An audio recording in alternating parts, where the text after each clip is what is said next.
형제자매들 안녕하세요. 같이 기도드리고 시작하겠습니다. 사랑과 은혜가 풍성하신 살아계신 하나님 감사드립니다. 하나님을 모른 채 살아왔던 저희들 또 하나님의 말씀 앞에 불러 모아주셔서 살아계신 하나님의 역사를 보고 믿을 수 있도록 우리의 눈을 뜨게 해주시는 은혜 감사드립니다. 또 비참한 죄인으로 태어나서 죄 가운데 살다가 영원한 멸망에 빠질 수밖에 없는 우리의 운명을 보여주셨습니다. 이러한 저희들을 위해 십자가에 피 흘리시고 그 피로 우리의 죄를 영원히 씻겨주신 그 놀라운 주님의 은혜와 사랑을 깨닫도록 또 우리의 마음을 열어주시고 귀를 열어주시는 애 감사드립니다. 이제 머지않아 우리를 데리러 오실 주님을 기다리며 소망하며 살아갑니다. 마땅히 우리가 주님 앞에 어떻게 살아야 될지 또 무엇을 하며 살아야 될지 깨닫게 해주시고 그 말씀을 따라 매일매일 순종함으로 주님께 영광 돌리는 삶을 살도록 도와주시옵소서. 주일 아침 저희들 또 하나님 말씀 앞에 불러 모아주셨습니다. 이 시간 우리에게 하시고자 하는 말씀 또 잘 듣고 그 말씀이 우리 마음과 생각에 깊이 채워져서 우리 모든 삶을 통해 하나님께 기쁨을 드리기를 간절히 원합니다. 이 시간 도와주시고 우리의 마음과 눈과 귀를 열어주시옵소서. 예수님 이름으로 기도드렸습니다. 아멘. 성경 디모데 후서 1장 보시겠습니다. 디모데 후서 1장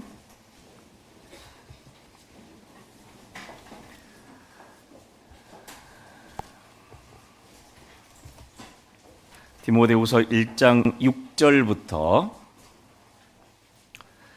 8절까지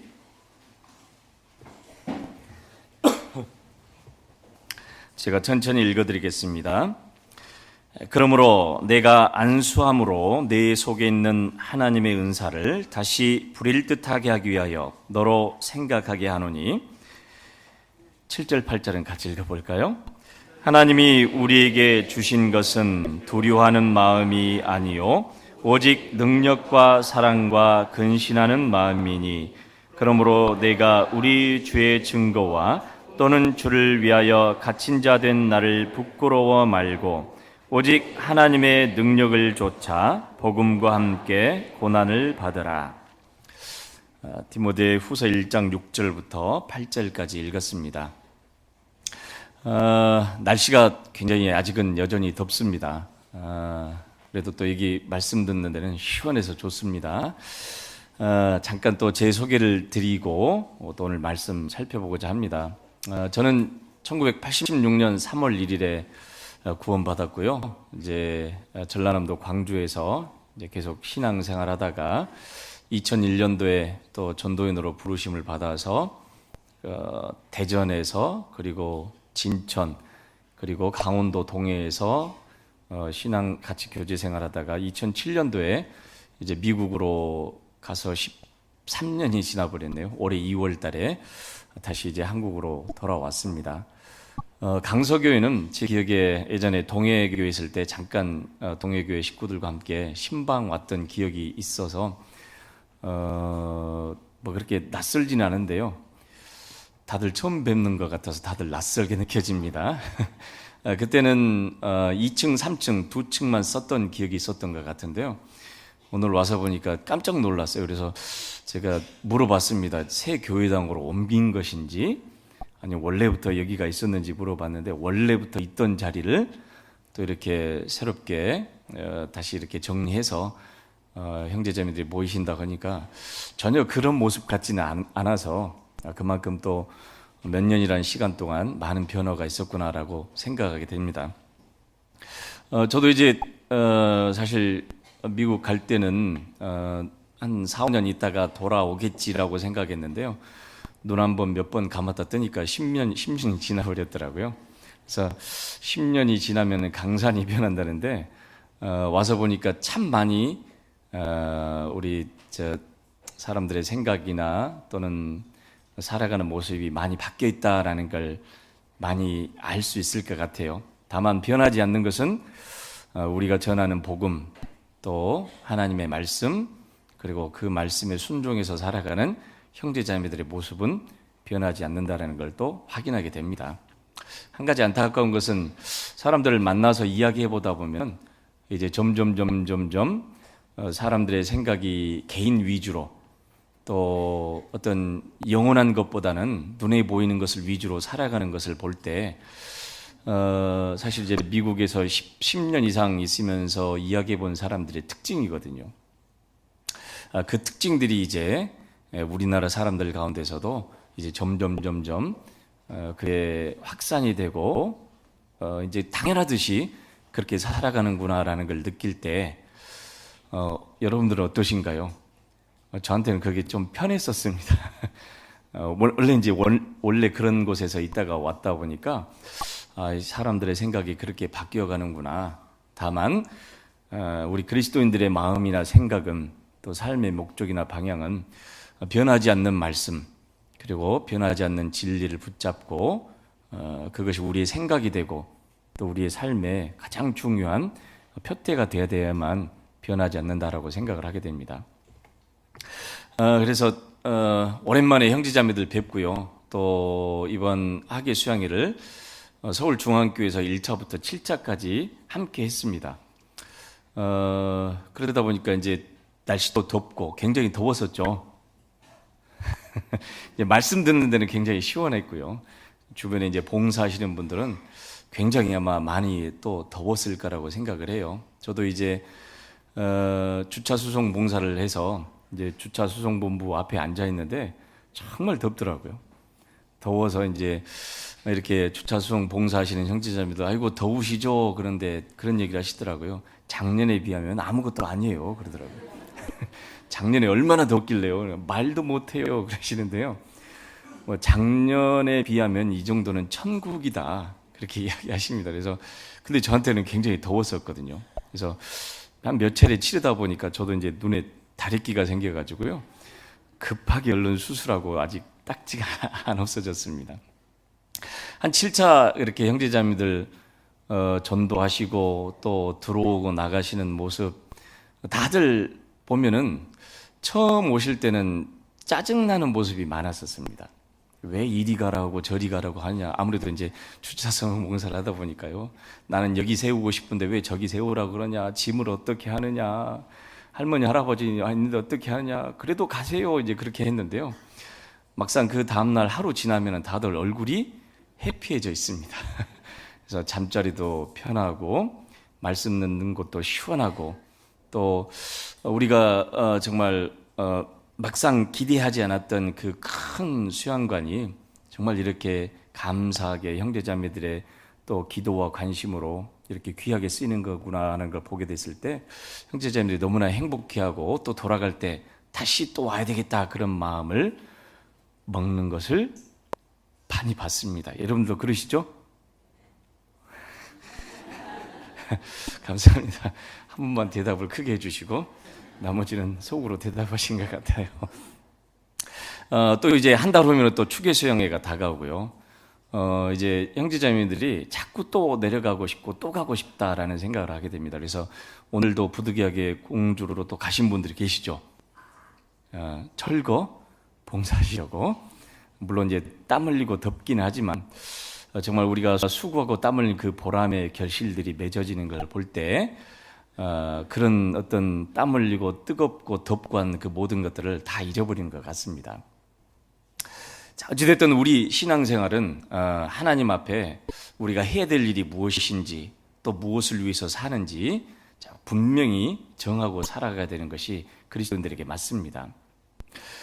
자, 그런데 이제 우리가 전도하고 신앙생활을 하다 보면은 사실 그리스도인들에게도 많은 어려움이 있습니다.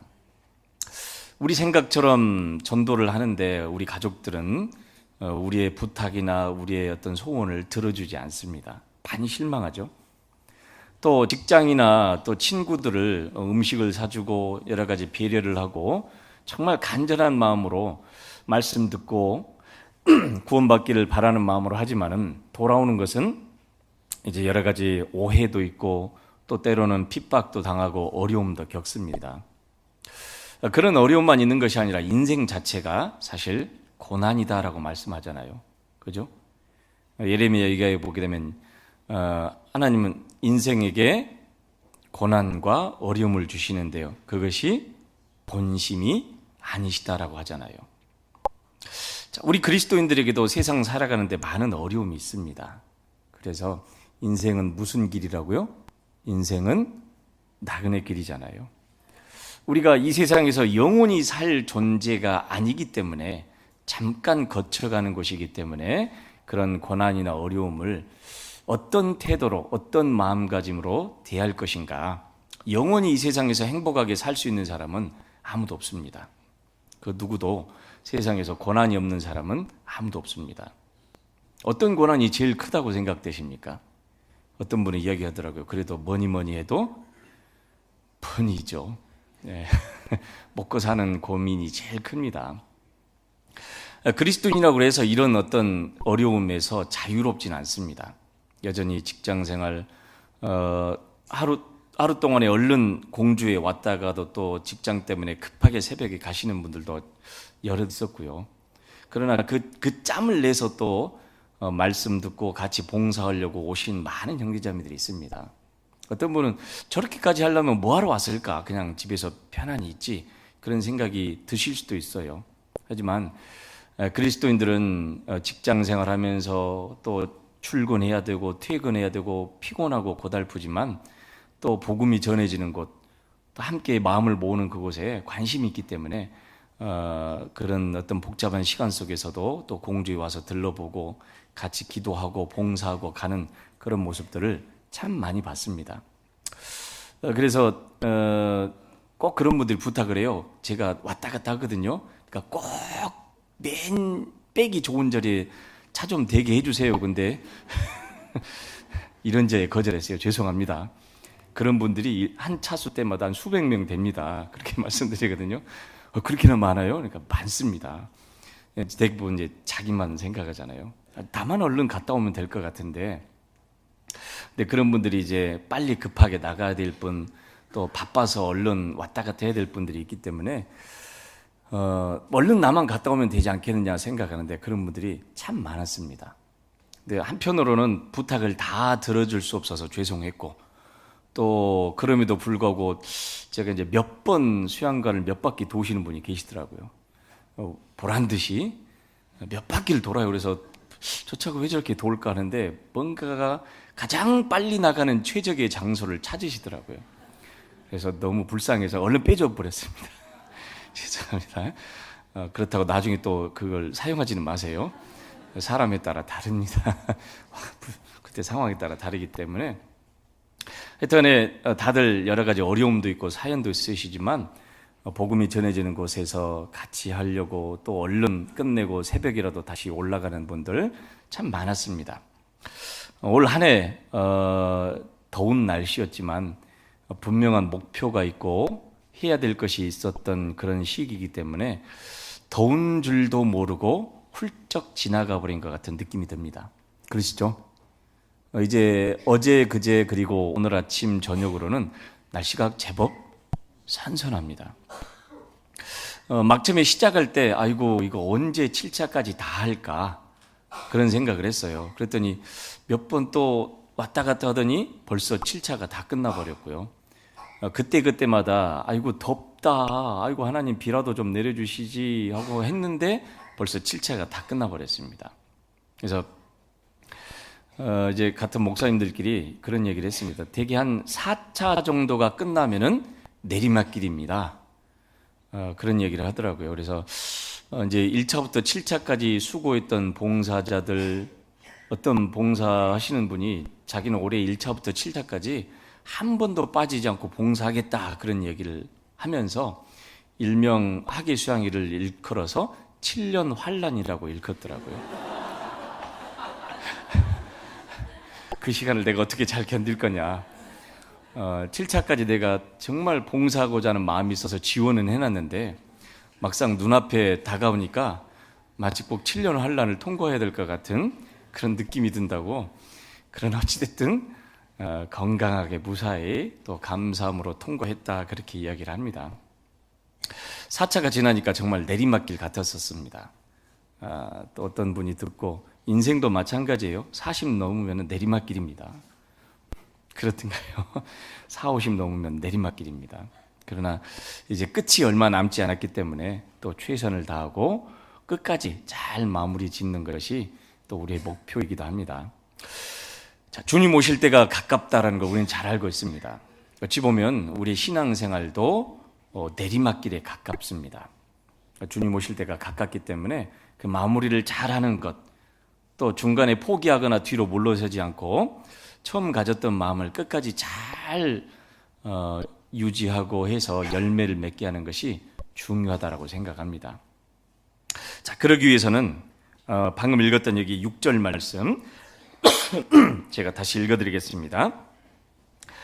그러므로 내가 나의 안수함으로 내 속에 있는 하나님의 은사를 다시 부릴 듯하게 하기 위하여 너로 생각하게 하노니. 자, 바울 사도는 이제 그 스스로도 하나님이 정하신 기간이 본인에게 얼마 남지 않았다는 걸 분명히 알고 있었습니다. 이 디모데 후서를 가장 마지막으로 기록하고 얼마 지나지 않아서 바울 사도는 순교를 당합니다. 자, 어찌 보면 그의 유언 같은 말씀이기도 하고 특별히 정말 자신의 아들처럼 생각했던 디모데에게 디모데 후서를 보내게 됩니다. 내용을 보게 되면 아마 디모데가 전도를 하다가 또 신앙생활 하다가 여러 가지 어떤 곤란한 상황, 어려운 상황에 처해 있었던 것 같습니다. 성경을 보게 되면 디모데가 좀 약간 의기소침한 내성적인 사람인 듯한 그런 모습이 나와요. 봐볼까요? 고린도전서 한번 봐보시겠습니다. 고린도전서 16장 고린도전서 16장 10절입니다. 신약 285쪽 고린도전서 16장 10절 제가 읽어드리겠습니다. 디모데가 이르거든 너희는 조심하여 저로 두려움 없이 너희 가운데 있게 하라. 이는 저도 나와 같이 주의를 힘쓰는 자임이니라. 이제 고린도 지역에 방문하게 될 디모데가 만약에 방문하게 되면은 혹시 낯섦으로 인해서 또 전혀 환경이 다르고 또 고린도 교회에 있는 그 많은 어떤 여러 가지 상황들을 이제 디모데도 들었기 때문에 행여 너희 가운데 왔을 때 그가 두려워하고 주저하고 또 소심함으로 인해서 마땅히 해야 될 것을 하지 못하지 않도록 많이 도와줘라 이렇게 권면에 부탁을 하고 있습니다. 그거 보면은 굉장히 디모데가 위장병도 있었고 또 위장병이 왜 생기는지 아시죠, 여러분? 왜? 너무 많이 먹어서? 너무 많이 먹어서 그렇지만 대부분 어떤 소심하거나 내성적이거나 스트레스를 많이 받는 사람들이 이제 위장병에 많이 걸립니다. 그런 걸 봤을 때 이 디모데가 굉장히 내성적이었고 소심했던 그런 성격이었던 것 같습니다. 뿐만 아니라 디모데가 있었던 에베소 교회에서는 또 많은 여러 가지 어려움이 있었습니다. 그리고 그 당시에 이 로마 시내에 큰 화재가 있었습니다. 이제 로마 황제 네로가 불을 질러놓고 그걸 보면서 이제 불타는 로마 시내를 보면서 시를 짓고 노래를 불렀다고 하잖아요. 그리고 그 모든 원인을 이제 그리스도인들에게 책임을 돌리자 또 그리스도인들을 잡아 가두고 핍박하는 그런 상황이었기 때문에 아마 디모데는 복음을 전하다가 또 신앙생활하다가 굉장히 사면초가 또 정말 어려운 상황에 있는 그런 상황이었던 것 같습니다. 자, 그런 디모데를 향해서 바울 사도가 내가 이 편지를 쓴 것은 너에게 주신 하나님의 은혜, 하나님의 선물, 그것을 다시 불일 듯하게 하기 위해서 이것을 기록한다라고 말하고 있습니다. 자, 불일 듯 한다라는 말은 우리 계속해서 타오르게 한다라는 의미로 사실 기록이 되어 있습니다. 우리가 한때는 신앙생활 열심히 하다가 여러 가지 핍박이나 고난이나 또는 어려움으로 마음이 푹 꺼져버리는 수가 있습니다. 또 신앙생활 해도 내가 원하는 기도가 이루어지지 않을 때 우리는 또 나도 모르게 하나님을 향한 어떤 믿음, 또 신앙생활하고자 하는 어떤 열정이 꺼져버리는 그런 형제자매들도 있습니다. 또 어떤 형제자매는 아이고 나 이제 학위 수양회도 끝나고 전도 집회 끝났으니까 얼마 동안 좀 푹 쉬겠다. 혹시 그런 분도 계십니까? 가끔 가다가 이제 죄송합니다. 제가 가급적 미국 얘기는 안 하려고 그러는데요. 좋은 얘기만 해야 되는데 열심히 신앙생활하다가 갑자기 어떤 분이 와서 목사님 저 얼마 동안 방학 좀 할게요. 그런 분이 계셔요. 제가 죄송합니다. 제가 방학을 하라고 해주도 않았는데 스스로 방학을 만듭니다. 소위 말하면 이제 베케이션입니다.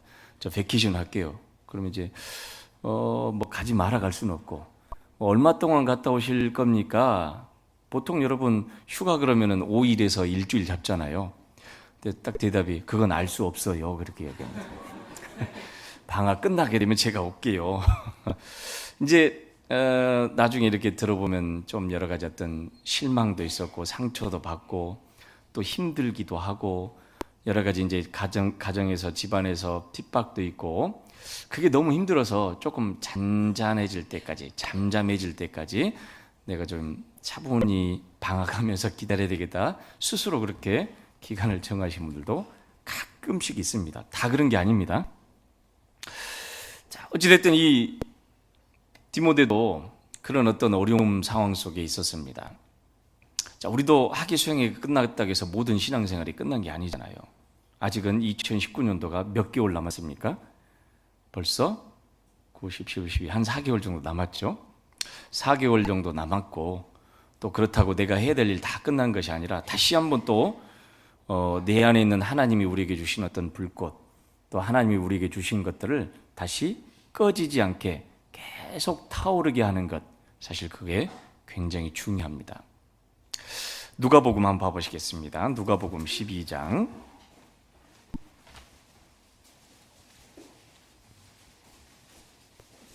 누가복음 12장 49절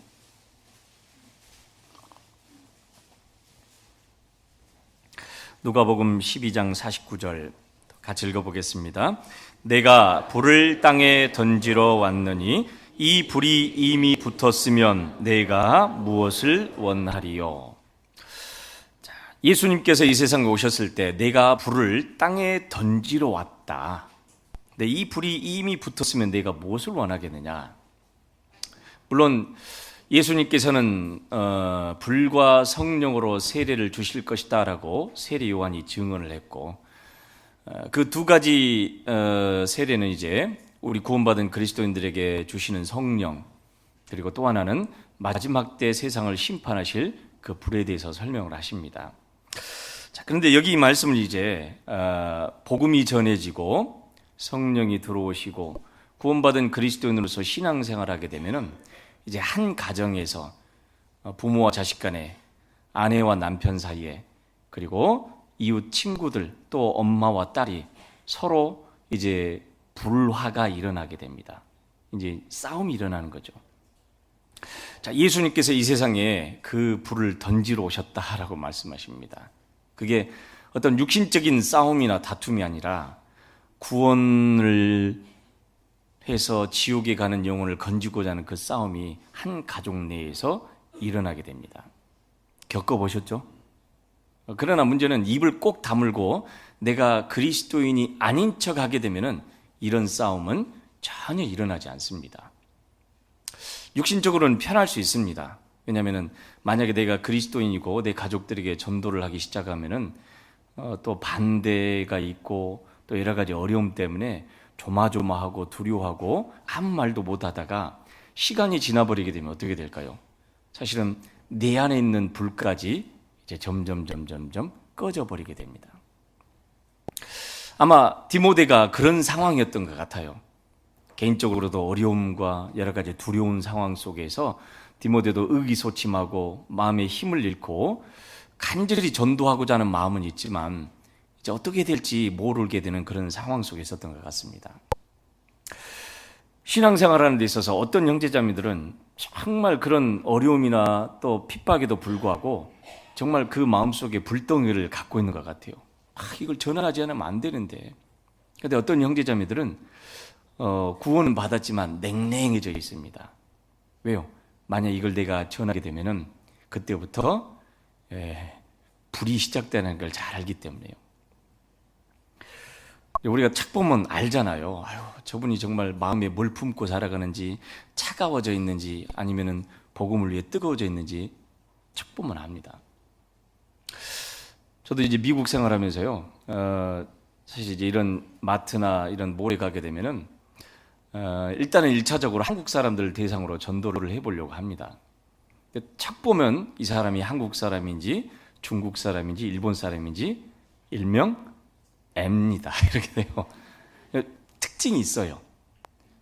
구분이 어느 정도 됩니다. 저 사람 보면 한국 사람이다. 저 사람 보면 중국 사람이다. 일본 사람이다. 혹시 여기 중국이나 일본 분 안 계십니까? 네, 알아요. 근데 이제 가서 전도해 보려고 저 한국 분이시죠? 그러면은 전혀 모른 척 지나갑니다. 또 이제 몇 번 또 오다 가다 이렇게 가다가 이쪽 저쪽으로 가다가 또 만나서 한국 분이시죠? 전혀 무슨 소리 하는 것처럼 오다가 이렇게 해요. 그럼 안 돼서 이제 에이 한국 분이시잖아요. 그렇게 그러면 이제 거기서 이제 또 계속 할 수 없으면 또 이제 지역이 크지 않기 때문에 큰 땅은 크지만 한국 사람이 가는 곳은 딱 정해져 있습니다. 그래서 이제 오다 가면 또 만나요. 그럼 분명히 한국 분인데 한국말을 안 씁니다. 영어로 이야기합니다. 그럼 이제 몇 번 이제 눈 마주치고 그러면 알게 되고 이제 쫓아가서 이제 또 그래요. 한국 분이시죠? 그러면 영어로 I'm not a Korean 그래요. 한국말을 어떻게 알아들었을까요? 이분이 어떻게 알아들었지? 이상하더라. 들통나는 거잖아요. 네, 오케이. 그리고 이거 한번 보세요. 드리고 이제 가는데 사실 그게 숨길 수는 없거든요. 구원받은 그리스도인들 마음속에 주님은 사실 불을 던져놓 주셨습니다. 근데 그게 꺼지지 않도록 어떻게 해요? 계속해서 불타도록 잘 유지하고 그걸 잘 지키라라는 말씀으로 바울 사도는 디모데에게 편지하고 있습니다. 자, 디모데 후서 1장 다시 가보겠습니다.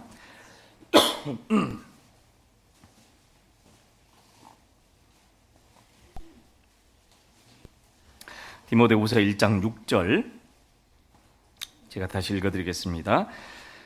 그러므로 내가 나의 안수함으로 네 속에 있는 하나님의 은사를 다시 불일 듯하게 하기 위하여 너로 생각하게 하노니 불일 듯하게 계속 타오르게 꺼지지 않도록 잘 보존하게 그런 뜻입니다. 구원받았을 때 여러분들 맨 처음에 내가 성경을 배우고 하나님의 살아계심을 알고 또 앞으로 우리에게 닥칠 그 무서운 하나님의 심판에 대해서도 들을 때 여러분 어떤 마음이셨습니까? 막 가슴이 뭔가 타는 것 같은 느낌이 들지 않으셨습니까? 거기다가 내가 지옥 가게 되었다라는 것을 우리가 알게 됐을 때 우리가 얼마나 속으로 두려운 마음도 들고 구원받으면 안 되겠구나, 구원받지 않으면 안 되겠구나 그런 마음이 들잖아요. 그러다가 예수님이 십자가에서 죽으시고 부활하시는 그 이유가 나 때문이라는 걸 우리가 알게 되었을 때, 그리고 성경 말씀 속에서 내 죄가 영원히 용서되었다는 걸 알게 되었을 때 사실 우리 마음속에 불이 들어옵니다. 그걸 어떻게 알게 될까요? 딱 구원받고 나면 제일 먼저 뭐가 생각이 나시던가요? 됐다, 나 이제 마음대로 살아도 되겠다 그런 마음이 드시던가요? 그렇다면 뭔가가 이상한 불이죠. 딱 구원받고 나면 뭐부터 생각이 나요?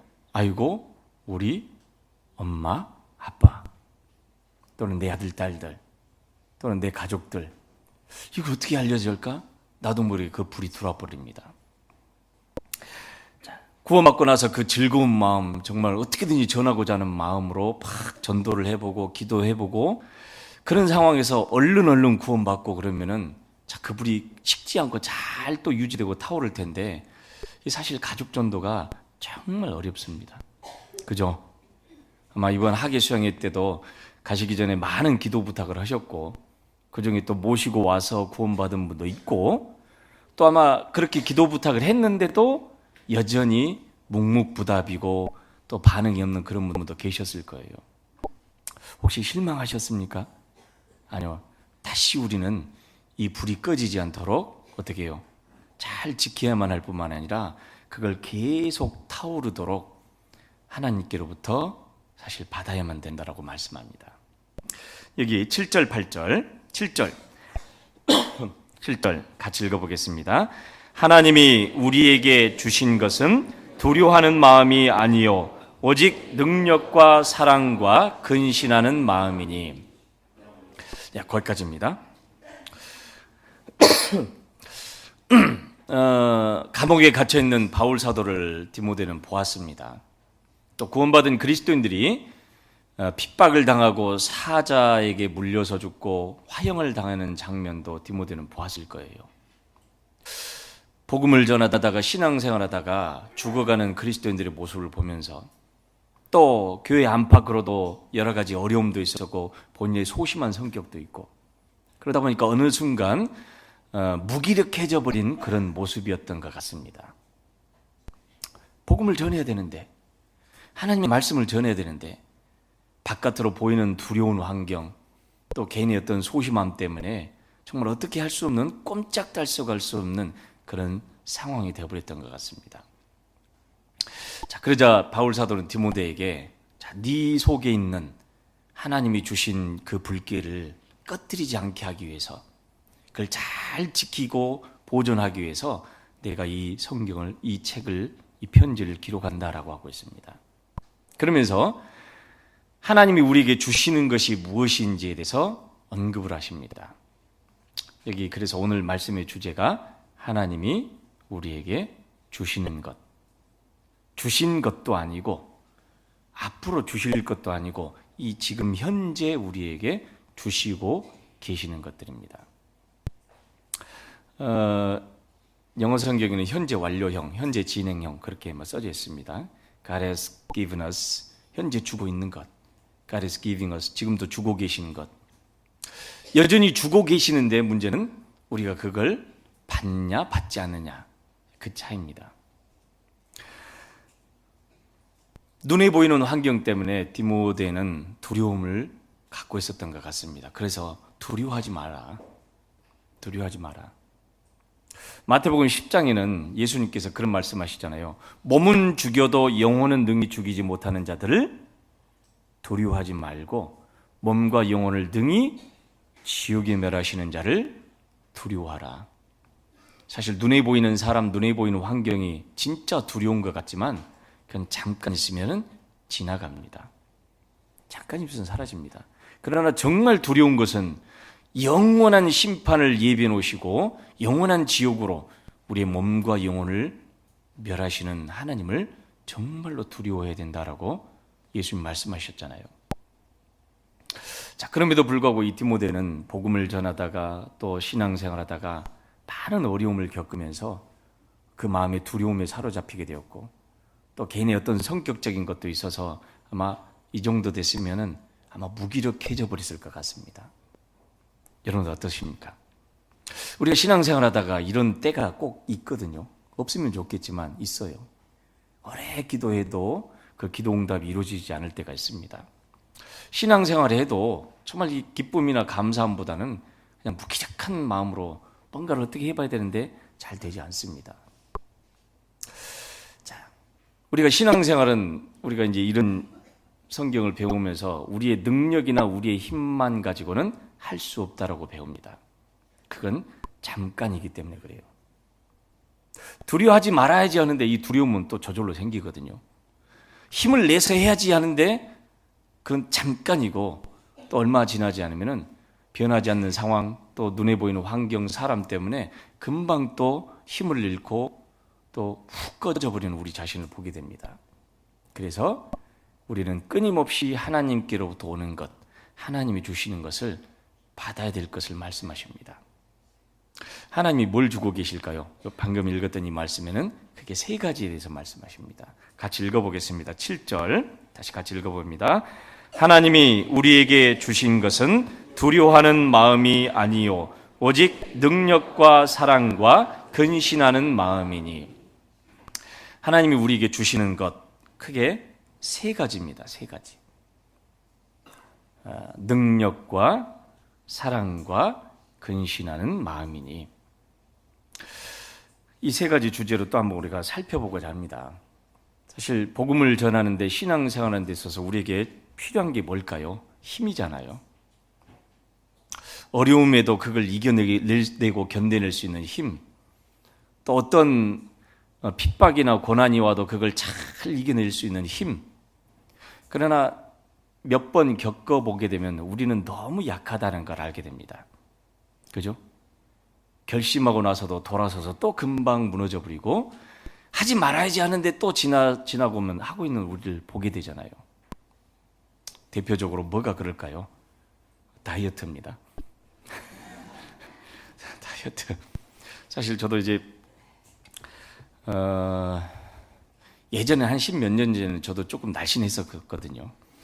근데 이제 미국 가니까 이제 음식이 굉장히 풍성합니다. 또 이제 자매님들이 음식을 굉장히 잘해요. 우리 대표적으로 우리 교회 형제님 자매님들의 음식 솜씨는 되게 좋습니다. 어딜 가나 뭘 먹으나 너무 맛있습니다. 제 입맛이 이상한 걸까요? 뭘 먹어도 맛있어요. 그래서 항상 늘 다이어트는 합니다만은 항상 꼭 음식을 보면은 실패합니다. 그래서 스스로 혼자 위로합니다. 다이어트는 언제부터? 내일부터. 오늘까지 먹고 이번까지 먹고 내일부터 새로운 마음으로 다이어트 하자 하는데, 아침에는 조금 지켜지는 것 같아요. 근데 점심 저녁 구역 모임 조모 모임 갔다 오면은 영락없이 또 안 됩니다. 왜 그렇게 다들 맛있게 하시는지.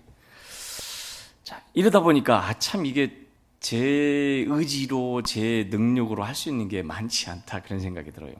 그래서 어떤 분이 그런 얘기를 하더라고요. 세상에서 제일 지독한 사람이 어떤 사람인지 아세요? 그래 물어봅니다. 누굴까요? 다이어트한 사람.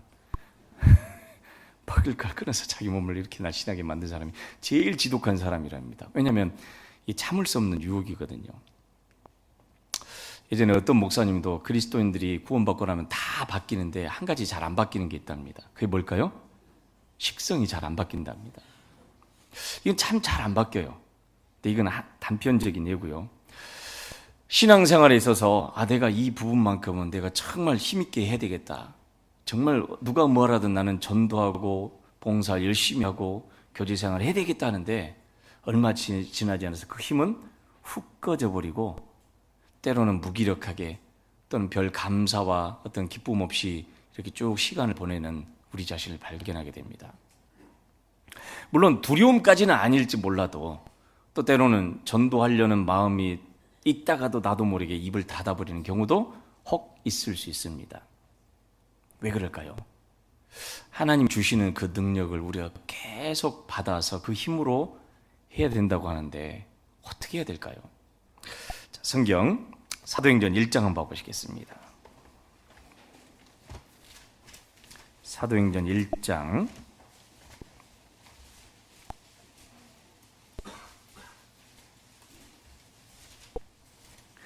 사도행전 1장 7절 8절. 사도행전 1장 7절 8절.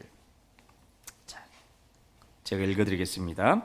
가라사대 때와 기한은 아버지께서 자기의 권한에 두셨으니 너희의 알 바 아니요 오직 성령이 너희에게 임하시면 너희가 권능을 받고 예루살렘과 온 유대와 사마리아와 땅끝까지 이르러 내 증인이 되리라 하시니라. 예수님께서는 이제 승천하시기 전에 제자들에게, 자, 너희들은 먼저 뭘 하려고 하지 말고 먼저 성령이 너희에게 임하시면은 성령으로부터 주시는 능력을 부여받고 그 힘으로 이제 예루살렘과 온 유대와 사마리아와 땅끝까지 복음을 전하라라고 말씀하십니다. 이 예수님의 말씀을 따라서 제자들은 이제 마가의 다락방에 모여서 성령이 오시기를 간절히 기도했습니다. 잘못하면 능력을 받아라라고 하게 되면 팍 기도하면 갑자기 없던 힘이 생기고 어떤 초능력이 생기고, 사실 그걸 말하는 게 아니에요. 하나님은 구원받은 그리스도인들의 마음속에 구원받을 때 성령께 성령을 보내주십니다. 성령께서 오시죠? 자, 그 성령께서는 우리 구원받은 그리스도인들에게 계속해서 힘을 주시려고 지금도 주시고 계셔요. 어떻게 해요? 느낌으로? 아니면 초자연적인 어떤 힘으로? 그건 아니잖아요. 성경에 예수님도 3년 반 동안 사역을 하실 때 예수님도 성령이 충만하셨던 분으로 나옵니다. 성경 사도행전 10장 또 봐보겠습니다. 사도행전 10장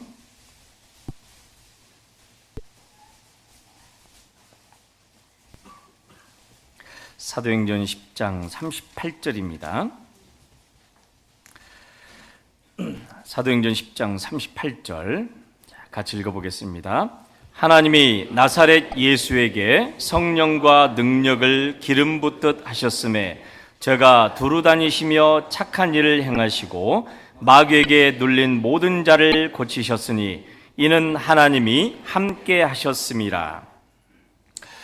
예수님께서도 3년 반 동안 복음을 전하시고 또 마귀에게 눌린 자를 고치시고 하나님이 함께 하시는 동안 예수님에게는 성령과 능력이 가득 채워졌다고 하십니다. 예수님도 수시로 하나님 앞에 기도하는 시간을 가졌고요. 또 하나님께로부터 능력이 있기를 기도하라라고 말씀하십니다. 우리가 어떻게 하면 하나님이 주시는 능력을 받을 수 있을까? 성령이 오셨을 때 성령을 통해서 능력이 우리 그리스도인들에게 전해진다고 하는데 어떻게 오는 걸까? 예수님께서 마귀에게 3가지 시험을 받으실 때 그것을 이기신 힘은 어디서부터 오셨던 걸까요? 맨 처음에 마귀는 예수님을 시험했습니다. 이 돌들을 떡덩이로 바꿔서 먹어봐라. 왜 그렇게 배 고프게 그렇게 사느냐라고 물었을 때 예수님께서 뭐라고 하셨어요? 사람이 떡으로만 살 것이 아니요 하나님의 입으로 나오는 모든 말씀으로 살 것이니라. 2번째, 3번째 시험했을 때도 예수님이 마귀의 유혹이나 그 시험을 이기셨던 능력은 어디서부터 오셨던 걸까요? 하나님이 가라사대, 하나님이 말씀하시기를. 로마서 1장 봐보시겠습니다. 로마서 1장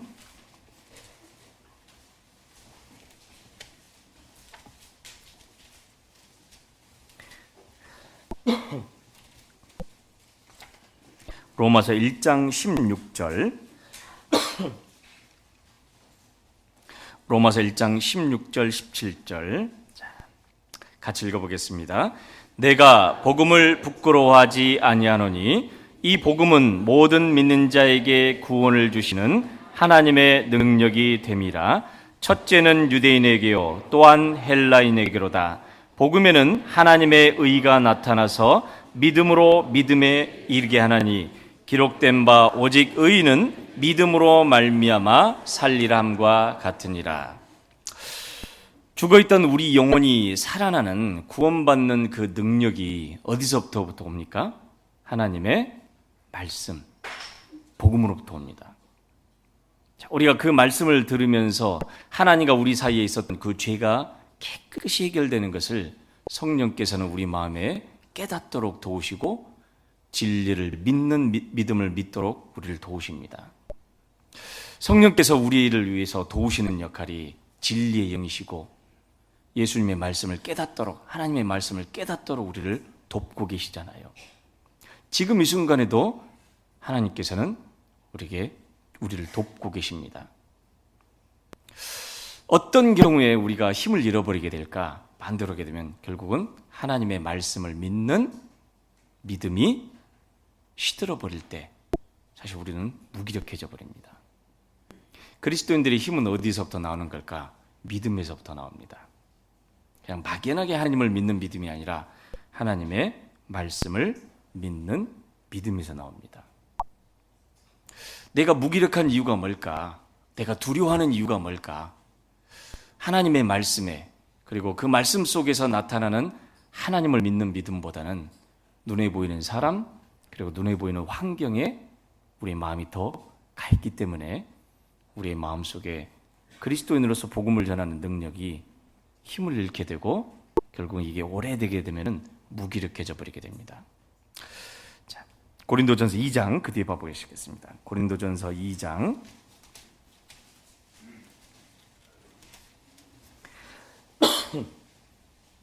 고린도전서 2장 4절 5절입니다. 고린도전서 2장 4절 5절 같이 읽겠습니다. 내 말과 내 전도함이 지혜에 권하는 말로 하지 아니하고 다만 성령의 나타남과 능력으로 하여 너희 믿음이 사람의 지혜에 있지 아니하고 다만 하나님의 능력에 있게 하려 하였노라. 어떤 세상에 보게 되면요, 아주 참 지혜롭게 말을 잘하는 사람들이 있습니다. 또 세상을 살아가는데 도움이 될 만한 그런 문구를 만들어내거나 또 책을 써내는 그런 사람들도 있어요. 자, 이런 얘기를 보거나 듣게 되면 조금 그래도 도움은 됩니다. 가끔가다 그러잖아요. 내일 지구의 멸망이 온다 하더라도 나는 오늘 뭘 심겠다고요? 사과나무를 심겠다고 했던 어떤 철학자의 말이, 제 친구는 평생 그것을 자기의 어떤 인생의 어떤 모티브로 삼고 살아왔다고 합니다. 내일 설령 지구가 멸망한다 하더라도 나는 오늘 사과나무를 심겠다. 내가 해야 될 일 하겠다. 자, 그 말 한마디도 그 사람의 마음을 붙잡아주고 지켜주고 살아갈 수 있는 목표를 잡아줬다라고 하면은, 하물며 살아계신 하나님의 말씀은 어떻게 될까요? 우리를 지옥 갈 수밖에 없는 우리의 운명을 바꿔주셨고, 하나님의 은혜와 사랑을 깨닫도록 우리를, 그 말씀이 우리의 마음과 생각을 바꿔주셨고, 그래서 그리스도인들의 능력은 어디서부터 나오느냐? 하나님의 말씀을 믿는 믿음에서 나옵니다. 내가 무기력했다라면 가만히 내 삶을 돌이켜 볼 필요가 있습니다. 내가 하나님의 말씀을 얼마나 가까이 했는지, 그 말씀 속에서 하나님을 내가 얼마나 만나고 있는지. 우리가 아무 생각 없이 성경을 읽게 되면 오늘 하루 몇 장 읽었다, 이번 주에 몇 장 읽었다라고 끝나버리게 될 겁니다. 그러나 우리가 성경을 가까이 하고 성경을 읽게 되면 어떤 하나님을 만나게 될까요? 정말 우리보다는 훨씬 큰 하나님, 모든 것을 창조하시고 인간의 역사를 다스려 가시는 하나님, 부하기도 하시고 가난하기도 하시고 살리기도 하시고 죽이기도 하시는 정말 놀랍도록 두려운 하나님을 만납니다. 사실 성경을 가까이서 성경을 읽다 보면요, 한 나라를 세우시기도 하고 한 나라를 멸망시키기도 합니다. 그분이 바로 우리 하나님이라는 것을 우리는 성경을 통해 알게 됩니다. 그러면은 정말 두려운 존재가 눈에 보이는 사람이 아니라 누구여야 될까요? 하나님이라는 걸 알게 돼요. 자, 우리는 단순히 성경을 통해서 지옥 갈까봐, 이렇게 멸망받을까봐 두려워하는 것이 아니라, 우리가 구원받은 그리스도인으로서 하나님을 향해 들은 마음은 경외하는 마음입니다. 잠언 1장 한번 봐보겠습니다. 잠언 1장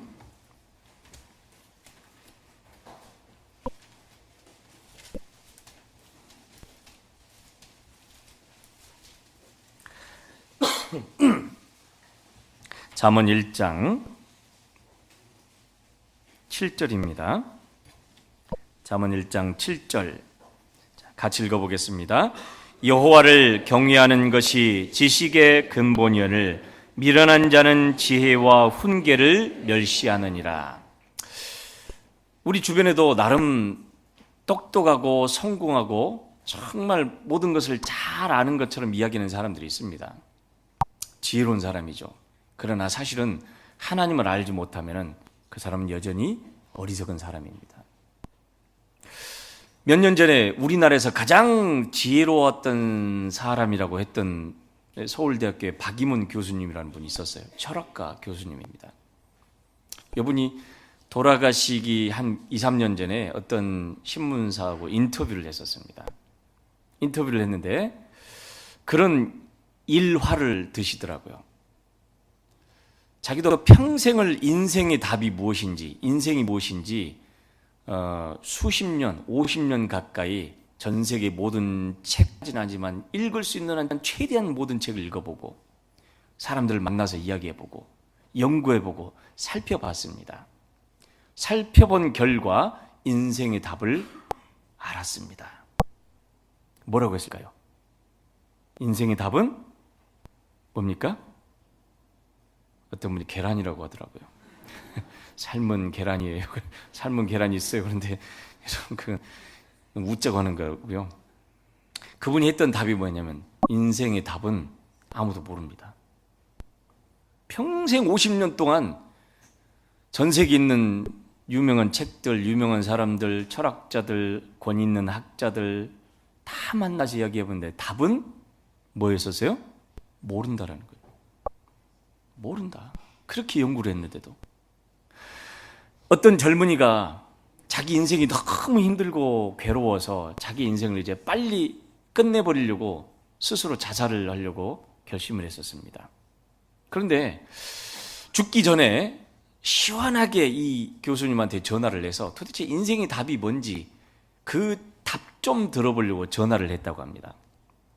그러면서 자기 사정을 다 털어놓으면서 교수님 도대체 인생의 답이 뭡니까? 이렇게 물어봤습니다.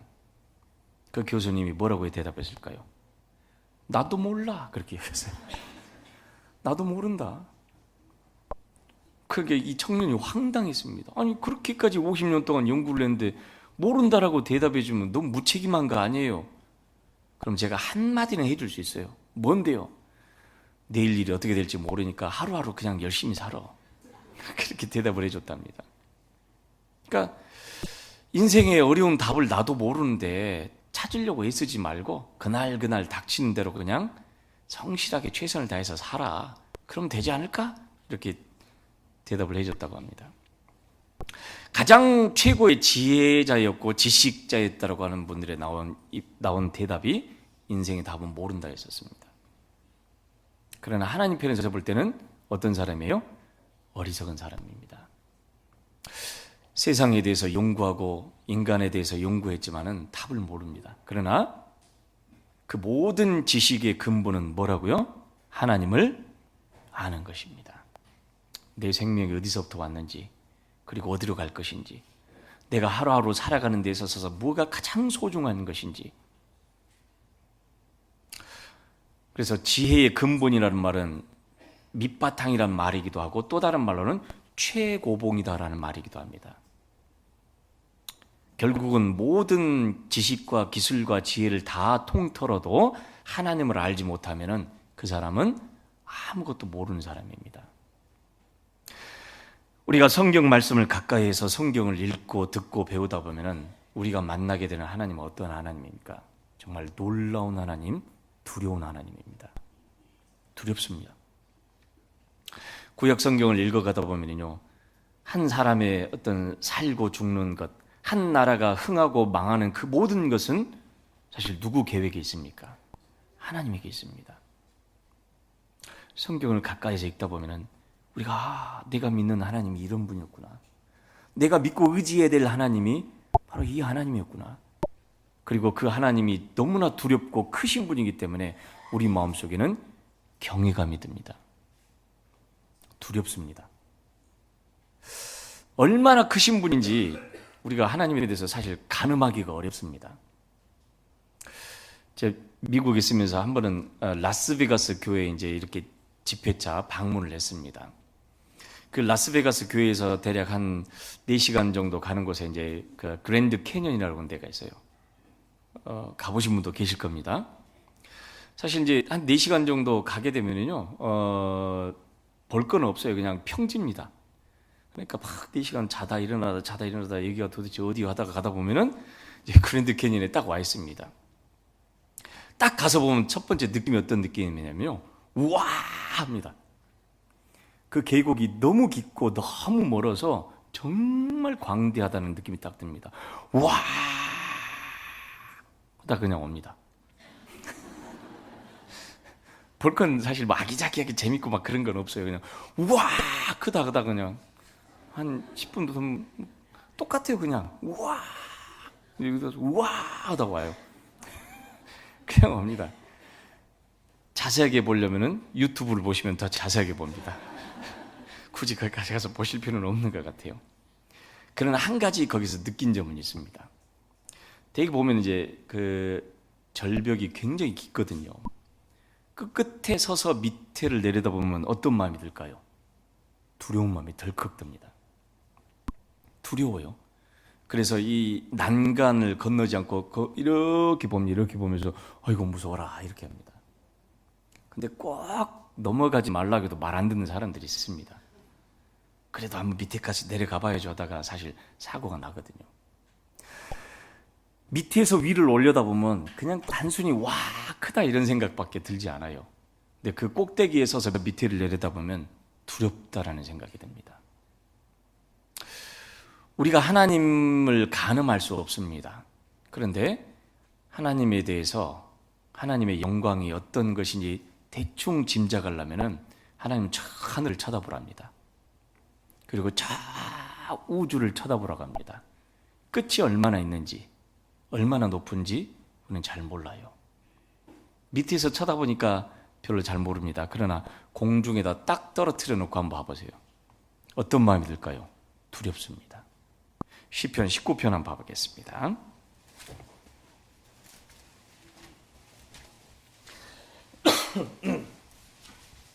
시편 19편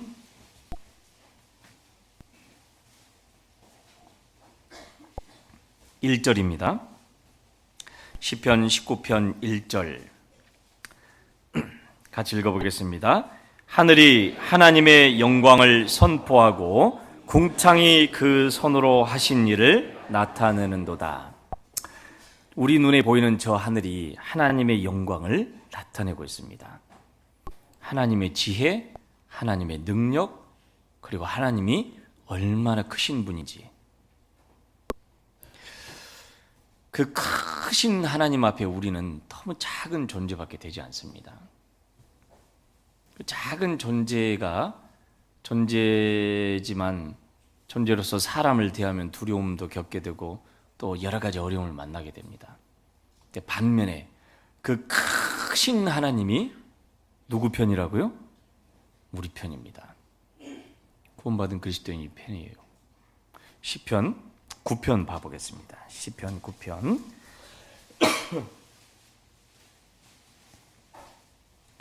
시편 9편 10절입니다. 또 같이 읽어보겠습니다. 여호와여 주의 이름을 아는 자는 주를 의지하오리니 이는 주를 찾는 자들을 버리지 아니하심이니이다. 하나님을 아는 사람은 하나님을 의지할 수밖에 없다는 걸 알게 됩니다. 안다라는 건 단순히 그냥 알고 끝나는 것이 아니라 사실 믿는 걸 말하잖아요.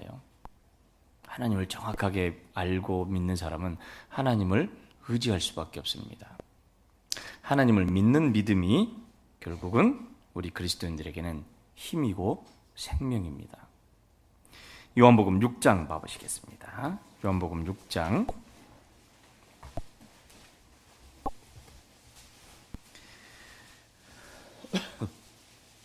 요한복음 6장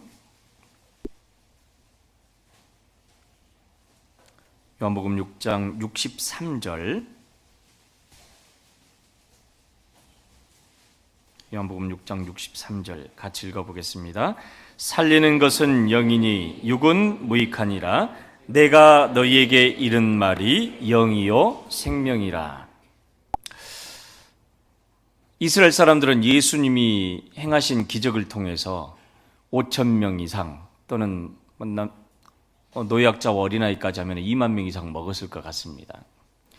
그 예수님을 보고 예수님의 능력 하나만 있으면은 우리가 평생 배 굶지 않고 병든 거 다 고쳐버리고 오래오래 건강하게 살 것이다라고 기대를 했는데 예수님이 그들의 기대를 무너뜨려 버렸습니다. 자, 그러자 많은 사람들이 실망해서 예수님을 떠나가게 되고 결국은 12명의 제자만 남습니다. 그래서 예수님께서 하시는 말씀이 살리는 것은 영이니 육은 무익하니라. 내가 너희에게 이른 말이 뭐라고요? 영이요 생명이라. 하나님의 말씀 속에서, 복음 속에서 우리 영혼이 다시 태어났습니다. 태어나기만 하셨을까요? 아니요. 살 수 있고 힘을 얻고 할 수 있는 모든 능력은 하나님의 말씀으로부터 나옵니다. 주시고 계셔요. 그러나 문제는 받는 쪽에서 항상 문제가 있습니다.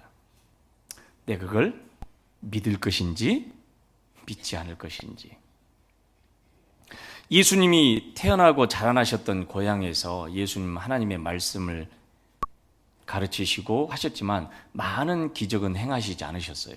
왜 그러셨을까요? 그들이 믿지 않았습니다.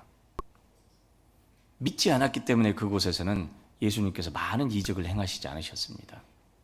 반면에 성경에 나와 있는 많은 이적들, 어떤 사람은 병을 고침을 받고 어떤 사람은 죽었다가 살아났습니다. 그들의 대표적인 특징은 뭐였었을까요? 낫고자 하는 마음, 하나님께로부터 은혜를 얻고자 하는 마음으로 예수님 앞에 나왔습니다. 12해를 혈루증으로 앓았던 여자는 많은 의원들을 거쳐가면서 자기가 가지고 있는 재산을 다 탕진해버렸습니다. 그래도 낫지 못했습니다. 유일한 희망은 예수님에게 가까이 가서 예수님으로부터 능력을 받는 것 외에는 없었다는 걸 그가 알고 있었습니다. 근데 사람들이 너무 많아서 예수님께 가까이 갈 수가 없었습니다. 그때 그 여자가 가지고 있었던 믿음 하나는 뭐였었어요? 예수님의 옷자락에 손만 대도 내가 낫겠다. 그 믿음을 가지고 예수님 가까이 갔습니다. 살짝 만졌습니다. 그때 예수님께서 누가 나를 만졌느냐? 이렇게 얘기했어요. 알다시피 그 상황은 이제 수많은 군중들이 예수님을 등 떠밀고 이제 죽은 아이를 살리러 가는 막 그런 상황입니다. 예수님 손 잡고 밀고 가고 있는 사람인데 갑자기 예수님이 누가 나를 만졌느냐 그렇게 이야기합니다. 그래서 제자들은 어떻게 됐었을까요? 황당한 말씀하셨죠. 아니 선생님, 이렇게 주변에 사람들이 많아서 예수님을 떠밀고 가고 잡고 가고 있는데 누가 만졌다뇨? 아마 그런 마음이 있었을 거예요. 아니다. 나를 만진 사람이 있다. 내게서 능력이 나갔다라고 말씀하십니다. 그러자 그 말을 들었던 이 여자가 뭐라고 했습니까? 제가 만졌습니다. 왜 만졌냐 그랬더니 제가 이런 고칠 수 없는 병이 있었는데 예수님의 옷자락에 손만 만져도 대도 병을 나을 거라는 그 믿음 때문에 제가 만졌습니다. 그래서 뭐라고 했어요? 여자의 내 믿음이 너를 구원했다라고 말씀하셨잖아요. 결국은 하나님은 성경을 통해서 하나님의 말씀을 통해서 계속해서 우리에게 또 새롭게 불을 일으킬 수 있는 이 불이 꺼지지 않도록 말씀을 통해서 계속해서 마치 여러분 집에 가스레인지 켤 때 가스가 계속해서 공급되듯이 차가 굴러가기 위해서는 기름이 공급돼야 되듯이 말씀을 통해서 계속해서 공급해주고 계십니다. 그러나 그게 막혀버리게 되면 어떻게 될까요? 공급받을 수가 없잖아요. 자, 우리가 지금 이 순간에도 또는 주일날, 수요일날 모든 모임 때마다 우리는 하나님의 말씀을 듣습니다. 그죠? 거기는 하나님이 어떤 분인지 우리가 또다시 되새겨 듣고 하나님의 약속이 무엇인지 또다시 되새겨 듣습니다. 하나님이 믿는 자에게 어떤 능력을 베푸셨는지 우리가 또 읽고 또 읽고 또 읽고 합니다. 그러나 어떤 사람은 여전히 읽으면서도 보면서도 무기력할 수 있습니다. 하나님에게 문제가 있는 걸까요? 말씀에 문제가 있는 걸까요? 누구한테 문제가 있는 걸까요? 나 자신입니다. 내가 그걸 받아들이지 못하고 믿지 못합니다. 그래서 하나님이 우리에게 주시는 것은 첫 번째 뭐라고요? 능력입니다. 믿음으로 이겨내길 수 있는 힘을 하나님은 사실 우리에게 말씀을 통해서 계속 공급하고 계셔요. 성경 누가복음 11장 보시겠습니다.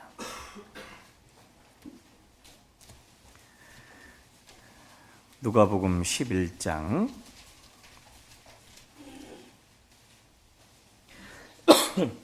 11장 9절 10절 누가복음 11장 9절 10절 같이 읽어보겠습니다.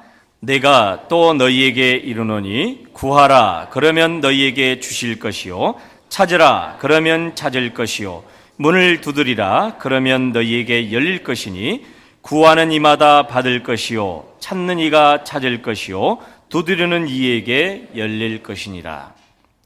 우리는 하나님께로부터 능력을 받기 위해서 끊임없이 구하고 두들기고 찾아야만 합니다. 찾아야 돼요.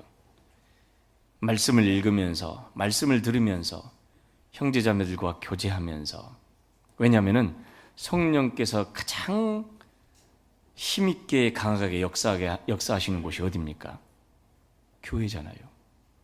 교회에서 우리는 말씀을 듣고 말씀을 배우고 형제자매들과 함께 봉사하고 형제자매들과 교제하면서 사실은 계속해서 하나님 우리에게 능력을 전달해주고 계십니다. 그걸 우리가 구하고자 하는 마음, 찾고자 하는 마음, 얻고자 하는 마음으로 와서 말씀 듣고 교제하고 함께하고 하나님은 그 사람에게 그 힘을 주실 겁니다. 여러분 오늘 아침에 오실 때 어떤 마음으로 오셨습니까? 아이고 모르겠다 그냥 눈 떠서 보니까 아침이구나 그냥 가자 그렇게 오셨습니까? 어떤 분이 그런 얘기 하더라고요. 제가요 요즘 날이 갈수록 몸이 이상해집니다. 그러니까 왜요? 제가 체질이 변했나 봐요. 왜 그래요? 그랬더니 제 몸이 아무래도 죽을 때가 가까이 온 것 같습니다. 왜요? 그랬더니 밤만 되면 졸려요. 그렇죠? 아침 되면 눈이 떠져요. 정상 아니에요? 정상인데 자, 우리가 그리스도인들이 눈을 뜨고 또 주일날 교제 갔을 때 우리가 또 어떤 마음으로 올까요? 구하고 찾고 두들기는 마음으로 하나님 앞에 나왔을 때 말씀을 통해서 또 형제자매들의 간증 속에서 교제 속에서 하나님은 계속해서 공급해주고 계십니다. 그러나 그런 마음 없이 아이고 내가 오늘 빨리 끝내고 나 집에 가서 맛있는 거 먹고 그냥 수박 화채 확 해서 먹고 그런 마음이라면 어떻게 될까요? 사실 말씀을 들어도 나하고는 별 상관없는 것처럼 들립니다. 여전히 하나님은 지금까지 주시오 오셨고 지금 이 순간도 주고 계실 거고 여러분들이 찾고 두들기고 하나님 앞에 구하면은 하나님 주신다고 약속하잖아요. 그 뒤에 그렇게 말씀하시죠. 11절부터 13절까지 같이 읽어보겠습니다. 너희 중에 아비된 자 누가 아들이 생선을 달라 하면 생선 대신에 뱀을 주며 알을 달라 하면 전갈을 주겠느냐?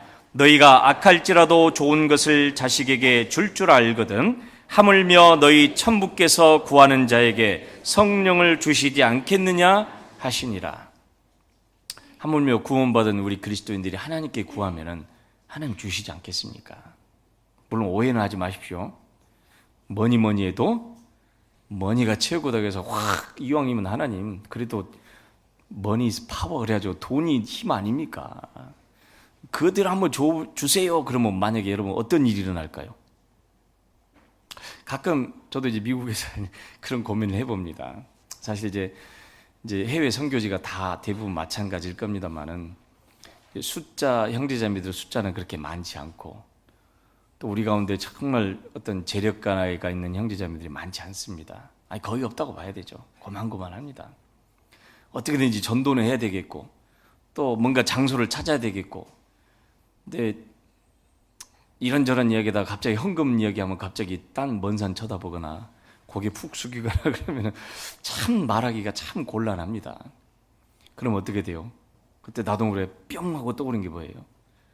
어떤 분이 그래요. 목사님 한번 복권 한번 긁어볼까 이런 분이 있더라고요. 가끔 미국에서 보면 이제 그 메가 복권이라고 해가지고요. 한번 긁히게 되면은 뭐 자자손손이 먹고 살 수 있는 수백억의 복권이 당첨이 되는 그런 경우가 있습니다. 혹시 저도 한번 긁어볼까요? 그러면 뭐라고 대답해 줘야 돼요? 에이 그리스도인이 어떻게 그런 거 해요? 하지만 솔직히 그거 될까? 이런 생각이 들어요. 어쩔 때는 올라올 때가 있습니다. 될까? 이렇게. 근데 물론 하나님 필요하시면 주시겠죠? 안 주시는 이유가 있습니다. 왜 그럴까요? 저도 한번 상상을 해봤습니다. 만약에 샀는데 한 100억짜리 복권이 당첨됐다. 여러분 뭐 하실랍니까? 상상이라도 한번 해보셔요. 뭐 이제 하라는 말씀은 아니고 당첨되면 뭐 하실 겁니까? 처음에 저는 이런 생각했어요. 만약에 뭐 그럴 일은 없지만 된다라면 50억 뚝 떼가지고 헌금하고 그 나머지 50억 가지고는 뭐 좀 불쌍한 형제자매들 나눠주고 우리 가족들도 먹고 사니까 나눠주고 뭐 해야지 하고 있는데 막상 당첨된다면 어떻게 될까요? 50억 너무 많은 거 아닐까? 너무 많은 것 같은데 고민하게 돼요. 그러다가 또 막 이쪽 저쪽에서 달라고 그럴 텐데 이런 생각이 들어요. 아까운 것 같아요. 그럴까봐 안 주시는 겁니다. 그럴까봐 확 줘봤더니 그걸로 죄 짓고 그걸로 또 싸우고 그걸로 인해서 하나님을 떠날까봐 하나님 주시지 않습니다. 그럼 얼마만큼요? 신앙생활하기 적당한 만큼 주십니다. 이런 얘기는 어떤 분은 그래도 나는 안 적당한데요. 좀 주시려면 좀만 더 주시면 내가 적당할 것 같은데. 아니, 적당한 만큼이에요. 우리 가운데 혹시 굶는 분 계셔요? 다들 드시죠? 다이어트 하는 거 빼고요. 먹을 것이 없어서 굶는 분 없습니다. 돈이 없어서 내가 못 사는 거, 못 하는 거 없어요. 가끔 보면은요, 목사님, 저는 헌금할 돈이 없어요. 아이, 그래요. 마찬가지죠. 보면은 쓸 거 다 써요, 또 보면은. 살 거 다 사고. 저 돈은 어디서 났을까? 가끔 이런 고민에 빠질 때가 있습니다. 그러나 여러분, 어찌됐든, 우리가 정말 하나님 앞에 구해야 될 것은, 하나님, 우리가 이런 어려움이나 두려움을 이길 수 있는 능력을 주십시오. 그 능력은 어디서부터 오는 걸까요? 성령께서 하나님의 말씀을 깨닫게 하고 하나님의 말씀이 힘이 되어서 그 믿음으로 이기게 하십니다. 찬송가에도 그러잖아요. 믿음이 이기네, 믿음이 이기네, 주 예수를 믿음이 온 세상 이기네. 뭐가 이긴다고요? 믿음이 이깁니다. 그럼 우리가 지는 이유는, 우리가 무기력한 이유는 내가 무엇을 내가 그 능력에 근원되는 하나님께로부터 내가 그걸 받고 있는지 받고 있지 않는지 확인해 봐야 됩니다. 사실 이제 주제가 2개가 더 남아있는데요. 벌써 12시 10분이 돼버렸습니다. 사실 막 빨리 해야 되는데 막 시작하기 전에 목사님께서 우리는 시간하고 상관없어요 그 말씀 듣고 아주 편해져 버렸습니다.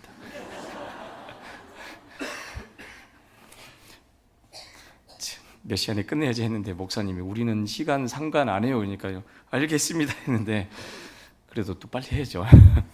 자, 다시 디모데후서 1장 가보겠습니다.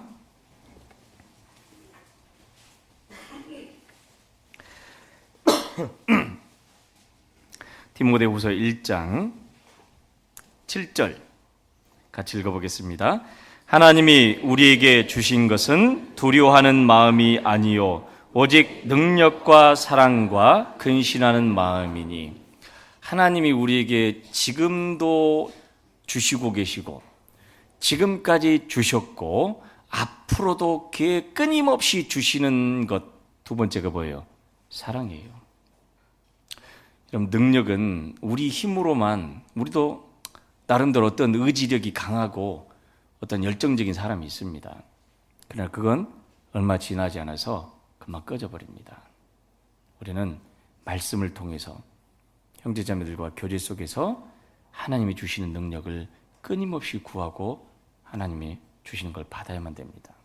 2번째는 하나님은 또 우리에게 끊임없이 사랑을 주시고 계셔요.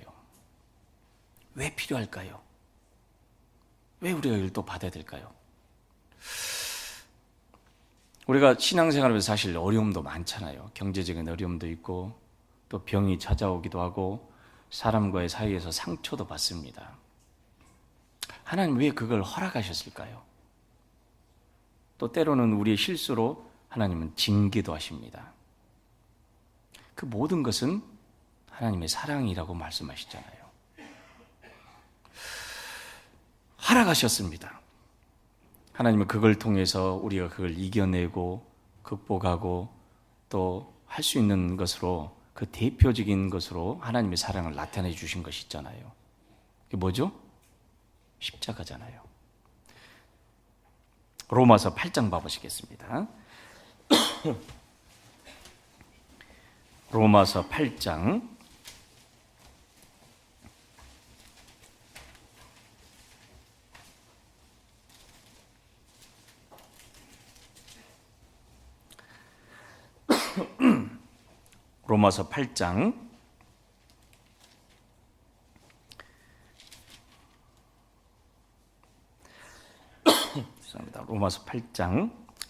로마서 5장 먼저 보시겠습니다. 로마서 5장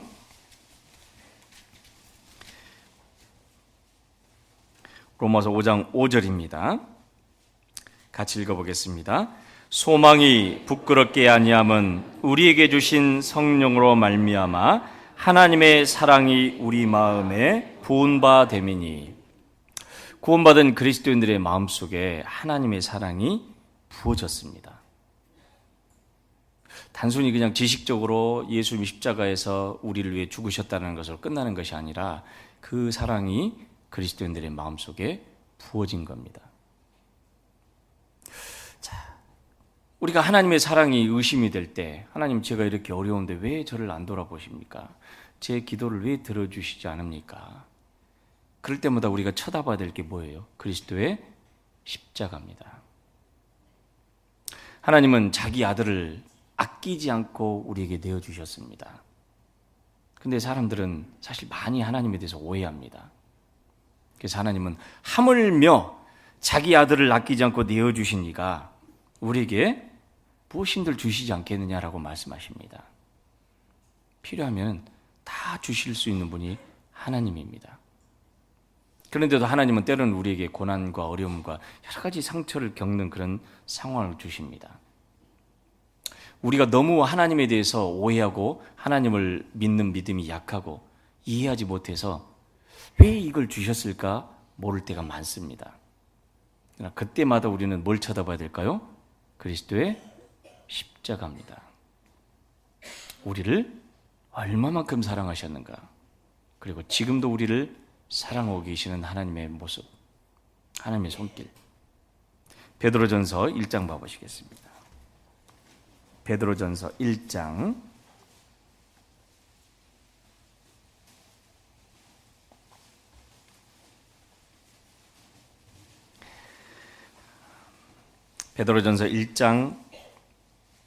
8절 9절.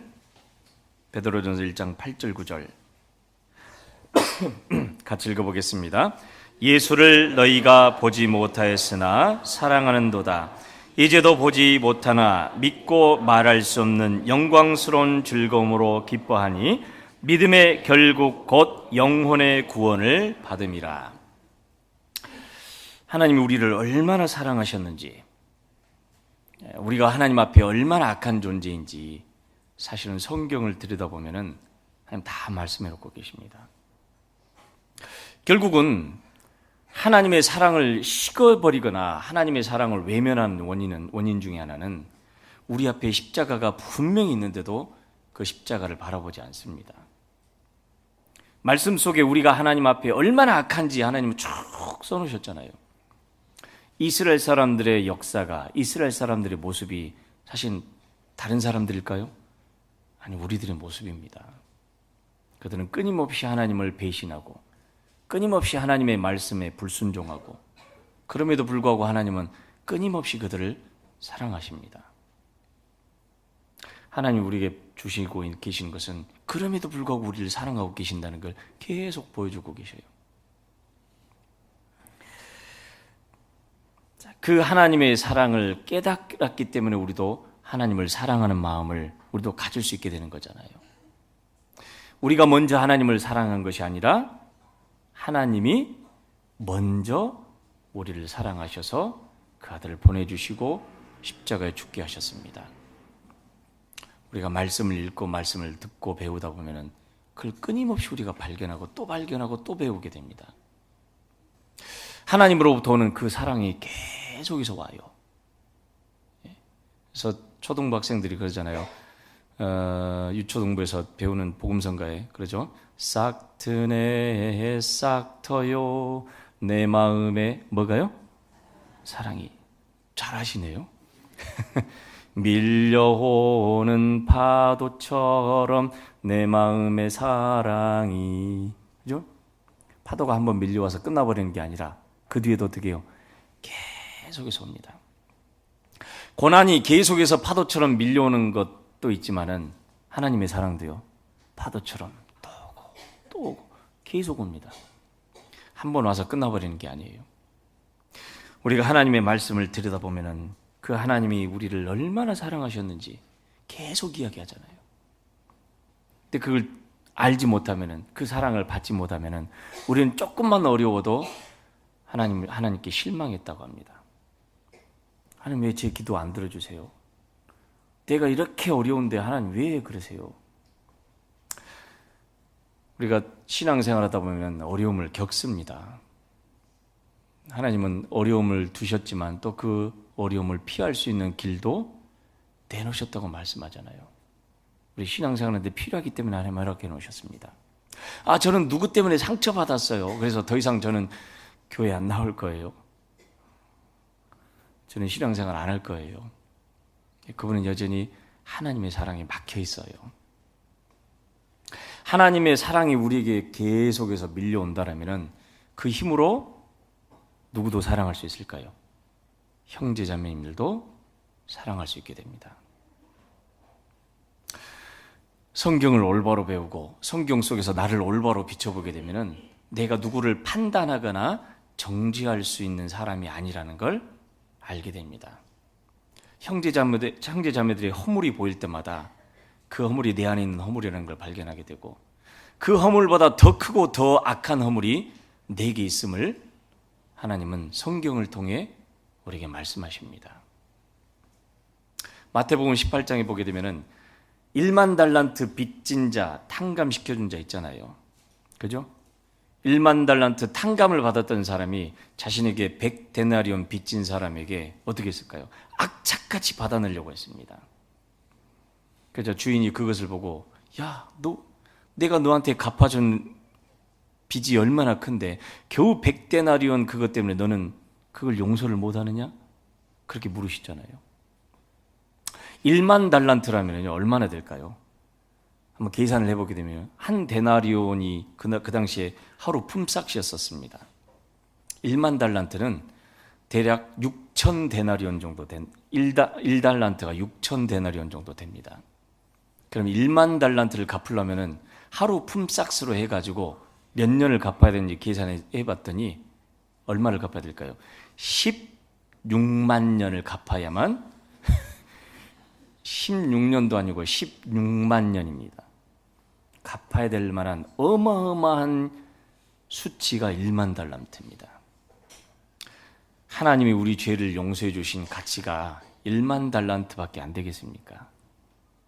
16만 년이 아니라 우리에게는 얼마만큼요? 영원이잖아요.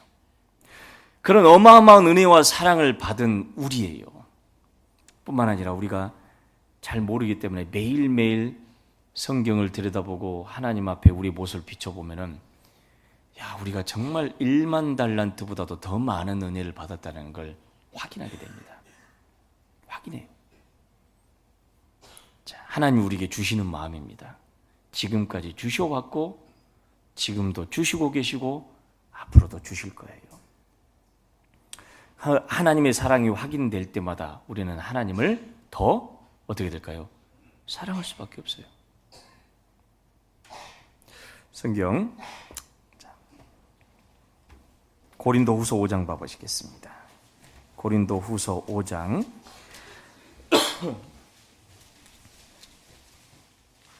고린도후서 5장 13절 14절 고린도후서 5장 13절 14절 같이 읽어보겠습니다.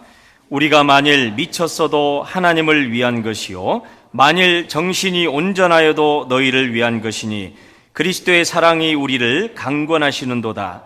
우리가 생각건대 한 사람이 모든 사람을 대신하여 죽었은즉 모든 사람이 죽은 것이라. 사람들은 바울 사도를 향해 미쳤다라고 했습니다. 네 많은 지식이 너를 미치게 했구나. 원래 이 사도 바울은 구원받기 전에 사울이었잖아요. 그가 가말리엘 문화생이었고 유대인 중에 유대인이라고 자처했었고 가장 똑똑했던 사람 중에 하나, 요즘 말로 하면 하버드 출신, 아주 성공이 보장된 그런 젊은 사람이었습니다. 그가 하루아침에 그 모든 것을 다 팽개치고 복음을 전하고 이쪽 저쪽 쫓겨다니고 돌에 맞아 죽임을 당한 것처럼 보였고 사람들에게 손가락질을 받고 침뱉음을 당하고 욕을 받았습니다. 그래도 포기하지 않고 계속해서 복음을 전했어요. 그걸 보고 사람들은 야, 바울이 미쳤구나 그랬겠습니다. 그래서 바울이 뭐라 그랬을까요? 내가 미쳤어도 정신이 너희를 위한 것이고. 구원받은 다음에 사실 저도 저희 아버지한테 그런 말을 몇 번 들었습니다. 네가 제대로 미쳤구나. 야, 네가 지금 고3인데도 지금 가서 교회 갈 시간이냐? 너 미쳤구나. 너 앞으로 어떻게 먹고 살래? 너 미쳤구나. 야, 교회 가면 밥이 나오냐 떡이 나오냐? 제 아버지가 했던 말씀이에요. 제가 그래서 아버지한테 그랬어요. 교회 가면 밥 줘요, 아버지. 제가 그랬어요. 점심 얼마나 맛있는데요. 아, 그래? 밥은 먹고 다니냐? 그래, 적당히 해라. 너무 미치지 마라. 그래도 다 먹고 살아요, 아버지. 미쳤다고 생각합니다. 어떤 분은요, 내가 너무 미칠까봐 겁내기도 합니다. 사실 성경대로 미치면 제대로 미친 건데, 우리가 생각하는 그 미쳤다라는 게 정말 반사회적으로 모든 걸 다 막 팽개치고 사실 그럴까봐 겁나는 거잖아요. 그러나 성경 말씀대로 올바르게 순종해 살아가면 그거하고 다르잖아요. 그리스도의 사랑에 미치고 복음에 미치고 말씀에 미치고. 그렇게 할 수 있었던 이유가 바울 사도는 스스로 뭐라고 합니까? 그리스도의 사랑이 나를 강권하시는도다. 강권했다는 말은 체포해버렸다, 묶어버렸다, 꼼짝달싹 못하게 해버렸다라고 그 말입니다.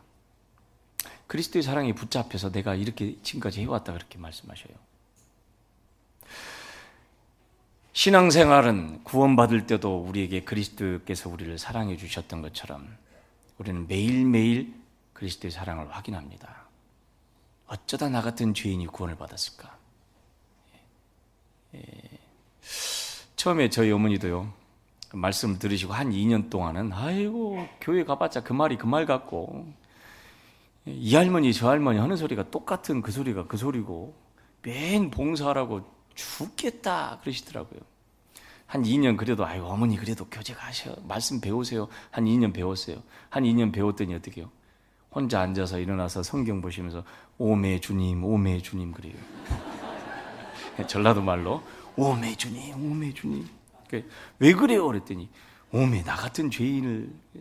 내가 물어봤어요. 어머니 뭔 죄를 그렇게 많이 지었어요? 그런 거 묻지 말고. 그렇게 이제 매일매일 발견하잖아요. 그리스도의 사랑이 아니면 우리가 어떻게 감히 하나님 앞에 가까이 갈 수 있는 소망을 꿈꿉니까? 하나님과 함께 할 수 있는 그 소망과 믿음을 우리가 어떻게 갖고 있습니까? 구원 안 받았다면 우리 뭐 하고 있었을까요? 전부 다 해변으로 가 계셨을까요? 해변으로 가자. 그랬을 수도 있겠죠. 자, 우리가 이렇게 신앙생활을 할 수 있는 이유 중에 하나도 그리스도의 사랑입니다. 구원받을 때만 사랑을 부어주시는 것이 아니라 계속해서 생활 속에서 부어주셔요. 우리는 1만 달란트 탕감을 받은 자들입니다. 그래서 그 은혜와 사랑이 크면 클수록 하나님을 더 사랑할 뿐만 아니라 또 누구를 사랑하게 될까요? 형제자매도 사랑하게 됩니다. 1만 달란트나 탕감을 받았는데 100데나리온 용서 못 해줄까요? 해주고 말 거죠. 죄송합니다. 한번 옆에 분 한번 봐보셔요. 같이.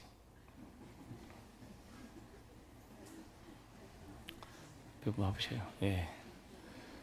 마음에 드십니까? 마음에 드셔요? 하기야 마음에 드니까 옆에 같이 앉았죠? 마음에 안 맞으면 저 끝에 요 앞에 이렇게 앉았을 거예요. 마음에 드니까 또 같이 않습니다. 근데 아무리 마음에 들어도 또 마음에 안 맞는 구석이 있거든요. 자, 근데 우리는 하나님 앞에 1만 달란트를 탕감을 받은 사람이기 때문에 형제자매들의 단점, 약점 볼 시간 없습니다. 도리어 어떻게요? 열심히 사랑을 하잖아요. 성경 베드로전서 1장 봐보겠습니다.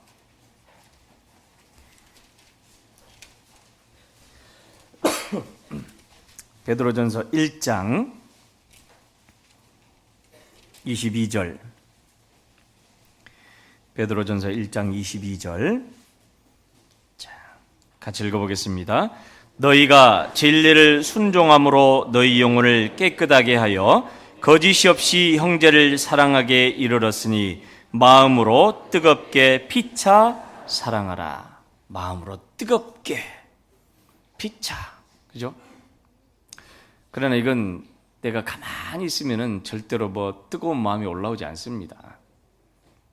하나님의 사랑이 우리에게 부어주게 될 때, 하나님 앞에 내가 어떤 은혜와 어떤 사랑을 받게 되었을 때, 그 대상이 하나님을 향한 사랑의 반응으로 나타나기도 하고, 또 눈에 보이는 나와 같은 믿음과 소망을 갖고 있는 형제자매들에게 그 대상이 또 사랑하는 마음까지 가게 됩니다. 구원받지 않은 영혼들을 불쌍하게 여기는 마음도 하나님께로부터 그 사랑을 받았기 때문에 그 마음이 생겨요. 구원받았는데 아무리 구원받았다고 하면서 자기 가족을 전도할 생각을 안 하는 그런 분들이 가끔 봅니다. 지가 알아서 하겠죠. 어떻게 되겠죠. 어디가 고장난 걸까요? 왜 그렇게 마음이 냉랭해지게 된 걸까요? 이거저거 이제 물어봅니다. 물어보다 보면은 딱 답이 나옵니다. 어떻게 말씀 읽으세요? 아니요, 안 읽어요. 교제 생활 어떻게 하세요? 에이, 잘 안 가요. 봉사는 하세요? 아, 피곤해서 어떻게 해요? 결국은 식어질 수밖에 없는 모든 완벽한 조건을 갖고 있어요. 그죠? 우리가 하나님은 교회를 통해서, 말씀을 통해서, 형제자매들을 통해서 계속해서 우리에게 주고 계셔요. 주고 있는데 내가 그걸 받지 않고 있습니다. 그러니 설령 구원받은 것이 틀림없다 하더라도 그 불길은 어떻게 됐을까요? 꺼지기 일보 직전 냉랭해져 있습니다. 우리가 하나님의 말씀을 가까이 하고 형제자매들과 교제하고 봉사하고 전도하려고 하다 보면요, 이건 내 힘만 가지고 안 된다는 걸 알아요. 그죠? 봉사 좀 마음먹고 해보려고 하니까 딱 형제자매들이 좀 언성이 높아졌어요. 어떻게 될까요? 금방 마음 식어버려요. 그래서 에이, 나 안 해. 그러면 확 들어오잖아요. 조금만 힘들고 어려워도 그냥 이렇게 가자. 어떻게 되겠지. 참 이상합니다. 그러나 그걸 다시 회복시킬 수 있도록 끊임없이 하나님은 말씀을 통해, 교제를 통해서, 교회를 통해서 계속해서 주고 계셔요. 우리가 계속해서 받아야 돼요. 세 번째 뭐예요? 다시 디모데후서 1장 가보겠습니다. 디모데후서 1장 7절입니다. 디모데후서 1장 7절 다시 같이 읽어보겠습니다. 하나님이 우리에게 주신 것은 두려워하는 마음이 아니요 오직 능력과 사랑과 근신하는 마음이니. 우리가 세 번째 하나님 우리에게 또 주시는 마음이 근신하는 마음, 조심하는 마음. 내 말과 내 삶과 내 행동을 정말 하나님 앞에 절제하고 하나님 앞에 내가 어떻게 근신하고 잘 지키고 살아가는 마음, 사실 하나님께로부터 옵니다. 기도한다고 가만히 기도한다고 해서 오는 건 아니에요. 하나님 우리에게 주시는 방법은 말씀을 통해서 어떻게 살아야 되는지, 왜 이렇게 살아야 되는지, 왜 우리가 하나님 앞에 죄를 짓고 살아가면 안 되는 것인지 말씀을 통해 권면하고, 형제자매들의 권면과 간증을 통해서 끊임없이 우리에게 간증하고 계셔요. 뿐만 아니라 영원한 하나님 나라에 섰을 때 거기에 책망도 있고 꾸지람도 있고 영원한 상급도 있습니다. 여러분, 성경 속에 이스라엘 사람들이 하나님 말씀을 불순종했을 때 그들이 겪었던 징계가 얼마나 무섭습니까? 그죠? 다윗이 순간의 실수로 간음죄를 짓고 살인죄를 지었습니다. 그 이후로 그가 겪었던 징계가 얼마나 컸을까요? 다윗은 그 이후로는 절대 하나님 앞에 죄를 짓지 않았다라고 나옵니다. 왜냐하면 그 하나님 앞에 받았던 그 징계가 얼마나 크고 무서운 것이라는 걸 그가 겪어봤기 때문에 그래요. 물론 우리가 직접적으로 우리는 이런 경험을 안 하는 게 제일 좋습니다. 꼭 겪어봐야 하는 것이 아니라 이미 하나님 미리 말씀해 놓으신 성경을 통해 그 사람들이 어떤 삶을 살았는지 간접적으로 체험하고 그들의 결과를 보면서 하나님 우리에게 또 똑같이 말씀하고 계시잖아요. 죄를 갖고 있다 보면은 신앙생활 여러분 안 됩니다. 신앙생활 될 수가 없어요. 당연히 삶도 변하지가 않습니다. 마음도 생각도 변하지 않아요. 전도가 되지 않는 이유가 뭘까 생각해 봅니다. 내 안에 혹시 숨은 죄가 있지 않는가 찾아봐야죠. 여러분, 죄라는 것은 꼭 어떤 눈에 보이게 드러나는 죄, 그것도 죄이기도 합니다만, 어떤 분은 굳이 내가 이렇게 살아가는 게 남한테 굳이 어떤 어려움이나 해코지를 안 하는데 이것도 죄일까? 예. 성경에는 표적에 올바로 맞추지 않는 것이 죄라고 말씀하십니다. 하나님이 정해놓으신 그 길을 가지 않는 것 자체가 하나님 앞에는 어떤 걸까요? 악한 것입니다. 바리새인들은 자기들 나름대로 깨끗하게 살고 안식일 잘 지키고 소득의 11조도 잘 드리고 죄 짓지 않으려고 철저하게 노력하고 하나님 앞에 잘 산다고 생각했습니다. 그러나 하나님은 그런 이스라엘 사람들을 향해서 악한 자들아라고 말씀하셨어요. 예수님은 그들에게 독사의 자식들이라고 했고요. 왜 그랬을까요? 죄에 대해서 그들은 너무 눈에 보이는 것으로만 생각했던 거예요. 교회 가고 11조 내고 크게 사람들처럼 토색 불이 간음하지 않고 뭐 그렇다고 크게 내가 뭐 하는 건 없지만 남한테 해코지 안 하고 적당하게 이렇게 사니까 이게 뭐 사는 거지. 근데 그 마음 자체가 벌써 하나님의 말씀에서 벗어나 있잖아요. 삶 자체가 하나님이 표적을 정해놓은 그것에서 벗어나 있잖아요. 사실 그게 하나님 앞에 죄입니다. 크게 신앙생활하면서 드러나는 죄는 안 짓고 살 수 있습니다. 간음죄, 살인죄, 도적, 사기, 이런 죄 물론 안 지을 수 있어요. 혹시 짓는 분 계셔요? 없으시리라고 믿습니다. 아직도 술 드시는 분 계셔요? 저는 모르니까요. 없으시라고 생각합니다. 혹시 아직도 담배 피는 분 계셔요? 이렇게 쳐다보는데 갑자기 눈 떨구지는 마시고요. 드러나니까. 예, 그것도 사실은 그 자체를 왜 죄라 그럴까요?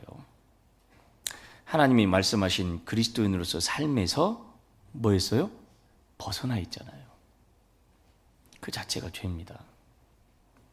내가 혹시 하나님의 말씀에 불순종하는 것이 있지 않는지 자세히 살펴봐야 됩니다. 그러면 결국은 얼마 지나지 않아서 무기력해져 버립니다. 하나님은 끊임없이 말씀을 통해서 또 우리 눈앞에 펼쳐지는 하나님의 말씀이 이루어지는 것을 통해서 우리를 근신하는 마음을 갖게 하십니다. 내가 죄 지면 안 되는 거구나. 죄의 결과가 얼마나 무서운지도 알게 되고 다가오는 심판이 얼마나 무서운지도 계속해서 말씀하셔요. 그 말씀을 우리가 믿고 정말로 받아들이게 되면 우리는 내 삶 속에 그리고 내 말 속에 내 생각과 내 행동 속에 하나님의 말씀에서 벗어나는 것이 있는지 살펴보고 정말 조심히 하나님 앞에 깨끗하게 살아야 되겠다는 마음을 계속해서 부어주셔요. 아직도 우리는 그러나 이런 말씀을 들어도 우리는 당장 내일 가서 또 구원받지 않은 가족들, 구원받지 않은 사람들 만나면 또 두려운 마음이 올라오는 것도 사실이죠. 그죠? 두려운 마음이 생깁니다. 그러나 그 순간에도 여전히 하나님은 우리에게 뭘 주고 계실까요? 능력과 사랑과 근신하는 마음 계속해서 주고 계십니다. 그걸 주시면서 뭐하라고 주셨을까요? 자, 디모데후서 1장 찾으셨으니까 8절 같이 읽어보겠습니다. 그러므로 내가 우리 주의 증거와 또는 주를 위하여 갇힌 자 된 나를 부끄러워 말고 오직 하나님의 능력을 좇아 복음과 함께 고난을 받으라. 고난받는 거 좋아하는 사람 아무도 없습니다.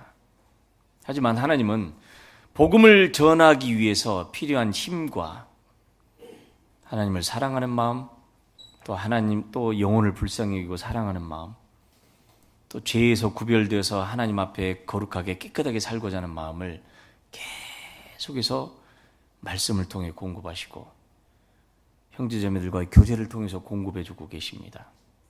그걸 우리가 받아야 되는 거예요. 받고 계십니까? 예. 아무 생각 없이 왔다 가면은요, 그냥 오늘 하루 주일 떼었다 그렇게밖에 안 됩니다. 내가 하나님 앞에 하나님 나에게 뭘 주시려고 하는 걸까? 말씀을 통해 나한테 뭘 주시려고 할까? 교제를 통해서 하나님 나한테 뭘 주시려고 할까? 그게 하나님이 주시는 것이 채워지게 되면 이제 어떻게 될까요? 넘쳐야죠. 맨 또 받기만 하면 또 안 됩니다. 교회 와서 형제자매들이 나한테 뭘 챙겨줄까? 받으려고만 하면 안 되잖아요. 줌으로 말미암아 또 하나님이 채워주신 것이 있습니다. 자, 이 모든 목적은 우리에게 뭘 하기 위해서요? 복음을 전하게 하기 위해서입니다. 두려운 마음도 있고 또 때로는 고난도 있고 어려움도 있습니다. 그러나 또 한편으로 하나님은 계속해서 능력을 우리에게 힘을 주시고 계시고 하나님의 사랑을 일깨우시고 그럴지라도 영혼을 사랑하는 마음을 주시고 자기 자신을 죄에 물들지 않도록 지키는 마음 하나님이 계속해서 구하는 사람에게 찾는 사람에게 두들기는 사람에게 주실 겁니다. 나머지 2019년 4개월 정도 남았는데요.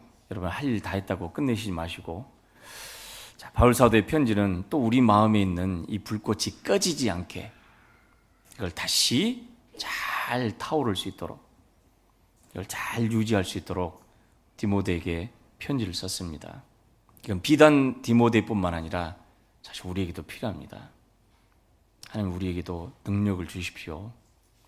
정말 하나님의 사랑을 더 깨닫고 비록 나를 핍박하고 나를 오해하는 사람일지라도 그를 위해 기도하고 전도하고 복음을 전할 수 있는 사랑을 주십시오. 죄에 물들지 않도록 행여 하나님의 말씀에서 벗어나지 않도록 하나님 나를 깨우쳐 주시고 내 발걸음을 올바로 볼 수 있도록 도와주십시오. 그렇게 하고자 하는 이유는 우리를 통해서 어떻게든지 복음이 전해져야만 되기 때문에 그것이 우리에게 가장 필요한 것이라고 성경 말씀에 세 가지 한번 생각해 볼 필요가 있습니다. 하나님 우리에게 주신 것은 능력과 사랑과 근신하는 마음입니다. 늘 받으시기를 여러분 부탁드립니다. 같이 기도드리겠습니다. 사랑과 은혜가 풍성하신 하나님,